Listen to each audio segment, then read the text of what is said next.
Hello, you wonderful people, and welcome to another episode of Super-Fanta-Fi. This being a show where we talk about TV shows of the supernatural, fantasy, and/or science fictional genre. For today's episode, I'm going to talk about Season 1, Episode 7 of Trails of Cold Steel Northern War. A lot of really interesting things went down in this episode, so let's break it down. So I was not expecting that opening, because I was like, 1198 popped up, I was like, 1198, I'm like, where? It's like, I'm not well-versed in every Zumeria, history and stuff, and I was like, that date doesn't resonate with me. I was like, well, it's like, obviously it's a couple years before even Trails in the Sky first chapter. It's like, what could this be? Because I'm like, it's not far enough back to be related to the 100-Day War. So I was like, what is it? And it's like, boom, it's Sarah's dad's death. I was like, wow. Because do correct me in the comments down below, but I think in the game they never specified the date. They just kept it vague. Because I don't even think they told you how old Sarah was when he died. So she had to be like 20 when he died. 20-ish, I think. Maybe. So I was like, oh. Which I guess it's interesting because I put her basically, well, she's probably more like 19. Because I think she would have to be like a bracer for about 6 years before that kind of got shut down, maybe. You know? So, and then obviously being an instructor for 2 years and then coming back to being a bracer for like a year and I assume still currently a bracer. But regardless, I just thought that was interesting. And then setting it up to be like Vlad shot him, I was like, whoa, that's interesting. Because the way they made it seem like in the game, like, oh, she was on a battlefield, someone was going to hurt her, and he took the blow for her. It just seemed like he got, well, for her, she still blamed herself because she's like, yeah, my dad was only on the battlefield because he came to help me out because I was in a pickle. So that was interesting. So we have that. We have our trio returning after everything went down in the Empire. And obviously, Isaria is the one who's taking it the most lighthearted. Like, Lavi is kind of beating herself up about it. Tally's beating himself up about it. It's like, right, how can you be so, cavalier about one of our comrades getting taken? It's just kind of like, and Isaria is also pointing out, it's like, yeah, that's kind of like, that's how this whole thing runs. Like, sometimes you might end up, you have to celebrate, after an ally dies or an ally, or after you kill an enemy. That's just how this whole thing rolls. It's because of the same thing like Zeno and Leo talked about previously, where it's like, hey, you could be, that's just the life of a Jaeger. It's like, hey, you could be, at each other's throat 1 minute and then literally having drinks with said group the next minute. That things aren't so cut and dry when it comes to being in a Jaeger of just like, oh, everything's black and white. It's like, no, you kind of take things as they are. You know, you kind of take things in stride. So, and you can tell that's just because Tally's just infuriated with the circumstances. So when they actually report to Jaina, she was just kind of like, okay, your mission's done. It's like, well, what about Marty? It's like, oh, we'll try to negotiate with the Empire. But what? You thought we were going to go out of our way to do a rescue op for him? It's like, no, that's not what's going to happen. And Lavi's kind of quiet the entire time, and the anger is building in Tally, and this area is trying to keep him calm. So we'll circle back to the Jaina stuff really quickly, but Tally got so frustrated to the point that he ended up challenging Lavi because they went back to their instructor positions, and he was frustrated. He's like, right, if I win against you, you have to help me go rescue, we'll have to continue our recon mission regardless of the orders. And he obviously still ended up losing because he's not his usual self, because he's so angry and not focused right now. And she recognizes that, and she's just kind of like, right, you can have the win today, and just kind of, she's figuring stuff out too, because she's replaying Marty's words to her over and over again of not turning away from it, because for so long she's turned away from her family circumstances, her grandfather and everything. So she ultimately ends up talking to Vlad, and I do love not Vlad, Clark, and I do love that the comparisons between that and Rogan, whereas they both have two different perspectives on that situation. Rogan only has certain information. He has his eyes, his perspective, but that's the thing. And your perspective is only one perspective, but that perspective has been the general consensus of the perspective. Well, at least the one, I'm saying it wrong. Clark released a very particular perspective saying Vlad ended up killing Colonel Valentine, but that's not the case. It was another kid on the battlefield, and it's sad that every time you do turn around, you see the ugliness of it. This is one of the instances that kind of show you the ugliness of it. So did Sarah's story.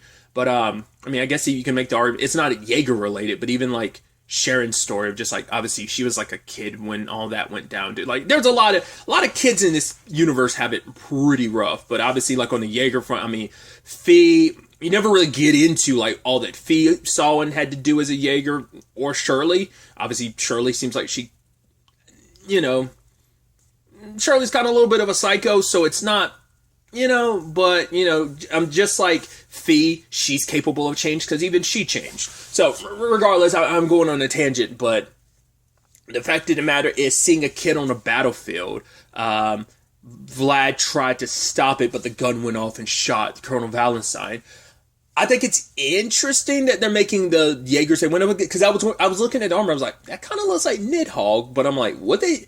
Because I don't think they specified in the game that it was Nidhogg, because you would think that would have come up before now, considering I mean, you do have Nidhogg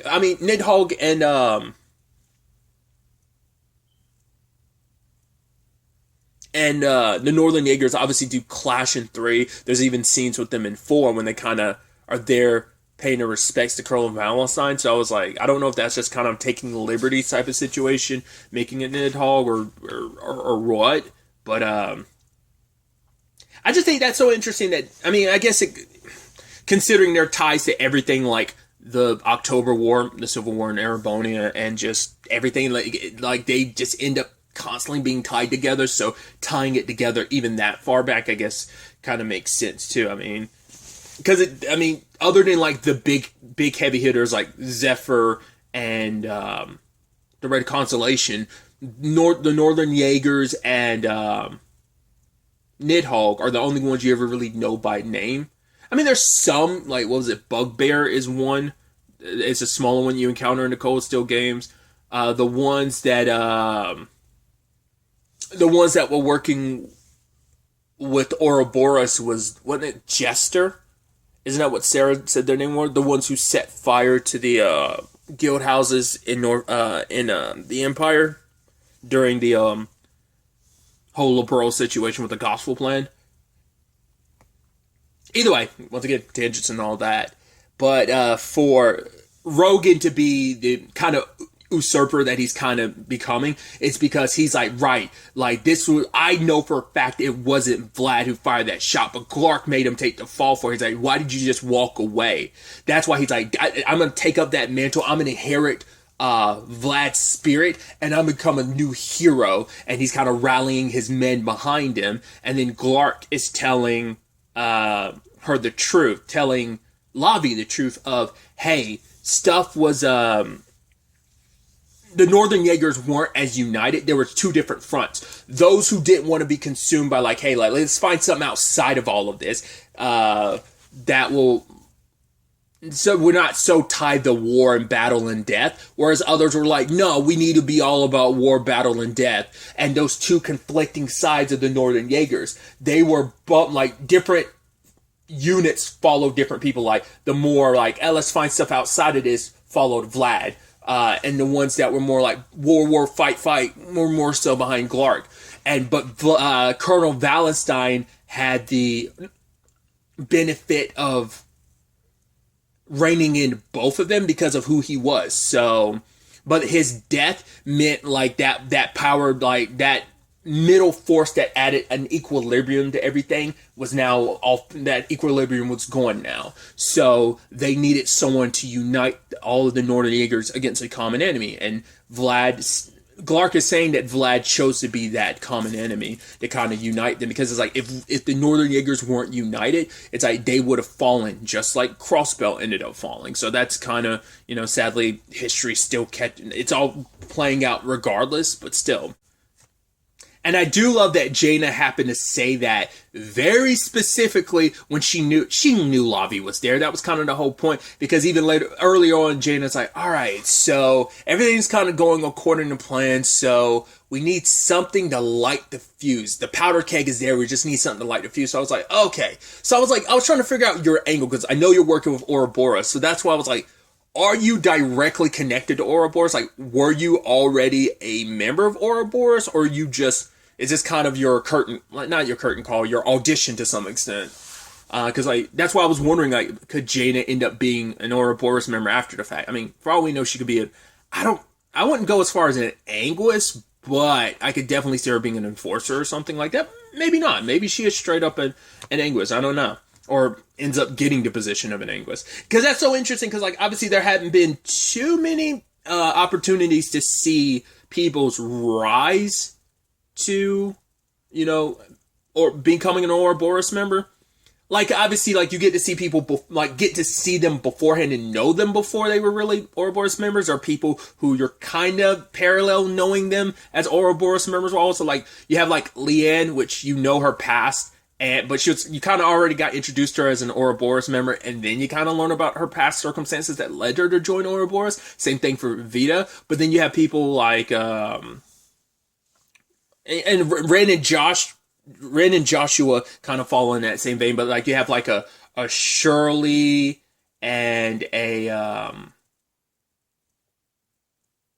Belle and Cedric. You kind of obviously knew them before they joined Ouroboros a little bit, so that's just kind of an interesting journey on their front. So it's such an interesting thing, and I'm wondering which category of people Jaina kind of falls more so in, of like she's already one, or we're seeing her journey to become one. Once again, that depends on if she survives this series or not. But even then, I'm like, because what else are you getting out of this? Like, you're kind of leading things down this path, but I'm just not sure why. Other than you have to be secretly working with, you have not secretly working with Ouroboros, you have to secretly be a part of Ouroboros. So, because she's taking advantage of everything. Because she was there smiling and happy when Glark is like telling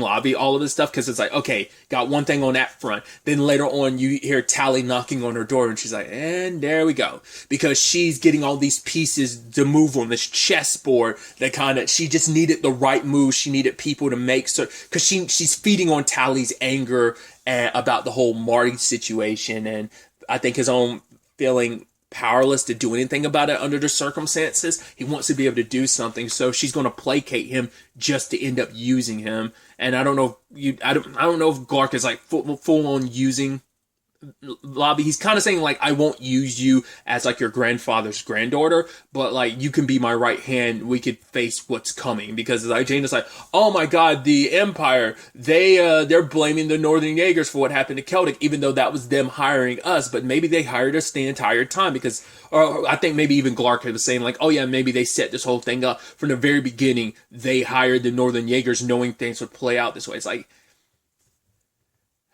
when it comes to Osborne or even the Schmelga, it's hard to say like how far in advance that was thought through. Like, did you know that Duke Alberea was going to do that? To be fair, the added context could be somebody could have been in his ear whispering like, hey, you should go ahead and get, to make a point, you should have the Northern Jaegers burn down the Celtic. Also interesting to know that Marty, I brought that up before last episode, really quickly going back to the Colonel Valentine. Marty was on the battlefield that day. I was like, that's interesting. So, because I brought it up previously, like, right, they went after the Northern Jaegers that burned Celtic in Code Steel 2, Class 7 did. So my thought was one of the Northern Jaegers Sarah's fault? Was that Marty? But I was thinking like maybe he went back to Northumbria before then. Maybe not. Once again, I doubt he's one of the Northumbrians. They Class 7 ends up fighting at Juno Fortress in Code Steel 3. I highly doubt that, but I was wondering about that. And it's like, oh, so they have even deeper ties then, because it's like, right, he was on the battlefield. I mean, he was there fighting alongside her. I don't know if he was part of the unit while she was on the battlefield, or whether he was there with Vlad when Vlad went to back her up. Either way. I mean, he could have been with any one of the other. He could have been with, like, I would assume, I don't know if him and Glark would have been, him and Rogan would have been about the same rank or not. I don't know. But, like, at the very least, he could have easily been, like, one of, like I said, Vlad or even Glark's people. But either way. Just interesting, like, tying their histories even closer together. Which, speaking of Marty, he's sitting down with Lecter talking. It's like, because even Lecter's like, oh yeah, man, we could actually get along. It's like, oh, personality wise, you guys would probably get along smashingly. And it's just kind of like, at one point he had made some remark about like, oh, I can't stand you or something like that. I'm like, yeah, Lecter kind of can have that effect on people. But yeah, he's the one that's kind of setting up the whole like, oh yeah, look at our country, the smiles everywhere. And then we saw, was it Saint Estrellas? And I always bounce back and forth, Saint Estrella. And we got to see Elise, Alfred, and Music. I was like, oh, that's so awesome. And it never crossed my mind that she would have like the longer hair then. Because obviously, like when we know her in 3, she has the short hair and she puts in the hair extensions to have the whole, like, so I can only assume she's still, yeah, because she's not Muse then. She's still Lady Mildine at that point in time. So it makes sense, but it's still kind of interesting to know, like, oh man, because like I said, it just never crossed my mind to think she would have the long hair at the school. And it's like, but once again, she's Mildine at that time. She's not Muse. She's not Muse until she transfers to the branch campus. So I brought that up about the whole, like, her being like, I was like, oh, since you're in Ordis, I'm surprised we didn't see Muse, but it's like, yeah, she's most likely at the academy at this point in time. And yeah, Santa Estrella, so I was like, oh, that was so neat. But talking about like, oh, look at the Empire and all that we have and stuff like that. And, but yeah, we could do the same thing for Northumbria because it's struggling right now. So, hey, basically let Northumbria get brought into the Empire's fold, which Marty's like, okay, so you think we're going to sell our soul for affluence? It's like, more so for survival because you won't be able to keep going at this point in time. And he's like, oh, what, you got something that could crush us? He's like, I'll leave that to your imagination. I'm kind of implying Valimar. So it's like, all right, so what are we going to do in this? So Marty and him kind of shake hands on it, but he's also like, don't get it twisted. Don't forget who you're dealing with. You're dealing with a Northern Jaeger, and just like, freaking, all Lecter can do is smile. And it's like, yeah, Lecter loves a good gamble, so. Either way, I mean, I don't know if you can even call it a gamble when everything is most likely going to be a sure thing. You never know for Lecter how much he believes something to be a sure thing or how much is just him being like no, I'm willing to let the dice roll. So we had that. We also had Marine sitting down with Machias and Elliot. It's like, I mean, of course, they'd be the ones he had the easier time getting to. Just because, I mean, obviously, it'd take him the longest time to get to Gaius. But yeah, I mean, they're like a hop and a skip away because Heimdall's obviously not that far from Tristan. I mean, Tristan's like a suburb and everything, so he can drop by anytime, like he's not on a mission or, but obviously it's like, oh, let's hang out. It's like what Machias is up to, Elliot at the Music Academy, and I love nearby people are saying like, hey, like, oh my god, did you hear about the Ashes of Valley? Oh my god, he's so cool. What does he look like? That's why I'm like, we know that his picture ends up in the Imperial Chronicle. Is that well after the fact? They like, no. Like, I mean, I'm sure like the Imperial Chronicle is the main source of like news in, especially considering we know the main headquarters is in Heimdall. So that's why I think it's so weird. But it's like, maybe Reen's picture doesn't circulate until like I brought up, his fame doesn't really escalate. Probably the Northern War probably played an even bigger role in adding to that. But they were like, oh my god, yeah, he pushed back those Republican forces and stuff like that. So, and just Reen, and you could tell like just like that sullen look on his face upon hearing all of that. Just like, oh. And you're just like, oh, so what is Lecter having you do? And it's like, yeah, Lecter wants me to go around using Valimar as much as possible so that I can like do stuff as a hero. It's like, yeah, they want the legend of the Ashen Chevalier to spread so much further. I mean, because once again, there's the whole conversation Rufus has with you in 2 about how what a Soldot's presence can do, like giant mechanic, like what that can do. Now you add in Valimar on top of that, like that presents a certain image. That's why Northumbria, even Lavi had like the nightmare or dream that she did about like, oh, like that thing could destroy my country at any point in time. So it kind of plays into that same vein. That's why it's like, yeah, I want you to put it out there. That way also because even he had brought up like the tensions, Lecter said the tensions between the nobles and the commoners is easing up. That it's not in the it's not in a fervent position that it was in 1 and 2, because obviously by 3 and 4 it's a lot different, because it doesn't come up that much because, well, for one, the nobles ended up losing a lot of power. They were kind of, but it's just like a lot of that tension did end up subsiding between both halves of the arc.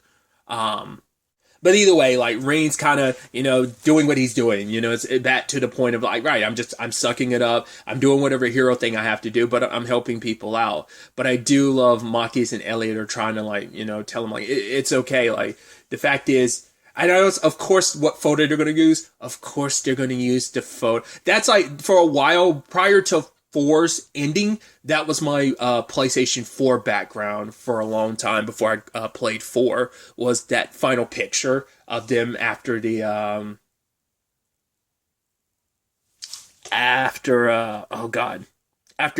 their performance at the festival. I'm curious when that photo, well, I was like, that photo probably had to be taken, like, was that actually taken after the festival? Or was that just like, well, because, like, Angelica was there, like, in her jumpsuit, so she could have easily, because I think she probably went back to wearing her regular clothes afterwards at one point in time. I was thinking, like, not unless that was, like, pre-everything in Rower, before she had to be pulled out by her dad. I just always assumed that was taken, like, after the performance or whatever, or maybe they all, because I was about to say, like, not unless they all got together after they found out they won and took that photo. I don't know. It might have just been them celebrating, like, oh my god, our performance was pretty killer, so either way. It's such a beautiful and also sad photo, especially because, you get that photo after Crow's dead, so it makes that situation even sadder, but still. Once again, tangents and all that aside, I do appreciate, it's like, right, like, whatever, if you ever need anything, like, rely on us, that's what friends are for. We're here to help you, because they were asking, like, how much of a burden it is, because Rain's kind of taking it on in his own, but remembering, obviously, he's got his friends there who are always willing to help him. So I was like, I thought that was super neat, and that was super awesome. So I was like, that's cool. I was so excited when we were in Heimdall. I was like, okay, so Marcus, and I was like, yeah! Oh, I love it. I love it so much. But the ending, of course, we've got Campia, and we've got the Stahlritter, and Gilbert. It makes sense that he would be there, because, the enhanced Jaegers and everything. So, Blue Blanc, I was like, oh, so you didn't just make a non-voice cameo appearance. It's like, no, you make an appearance here too. So I love it, and it obviously Duvalie being like, man, why am I away from my lord right now? I should be by her side right now. It's like, but I'm here, and it's like, yeah, we can't and I love Campia, because she was like, oh, are you really gonna be okay with this place falling? He's like, who, me? Oh, I'm fine with it. He's like, but we can't let everything go the Blood and Iron Chancellor's way, so why don't we kind of make this a little fun? Like, that's what it was. It's kind of like, yeah, we're not gonna, like, make it easy for him. It's like, he wants things to kind of go his way. Let's have a little fun. And it's just like, okay,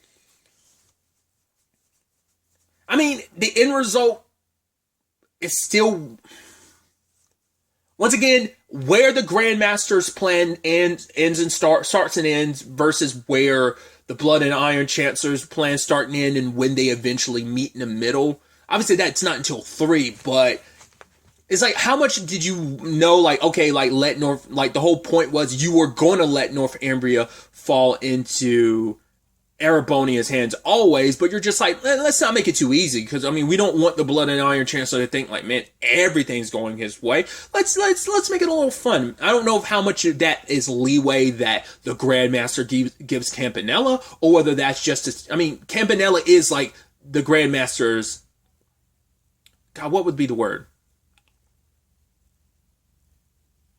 Liaison? Yeah.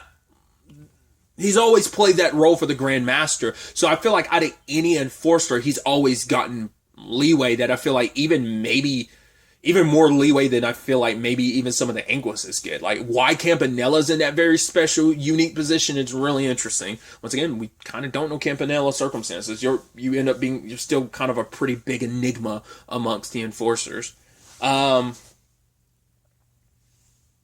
Like I said, it's just like how much of like, yeah, this was always going to happen, but we're going to do our own thing along the way, and once again, and how Jaina plays in all this. we'll ultimately have to wait and see where all of this ends up taking us going forward into the next episode. But really, that's all I wanted to talk about. Till the next time we meet, be happy, be safe, live life to the fullest, and enjoy it. Good day, and goodbye.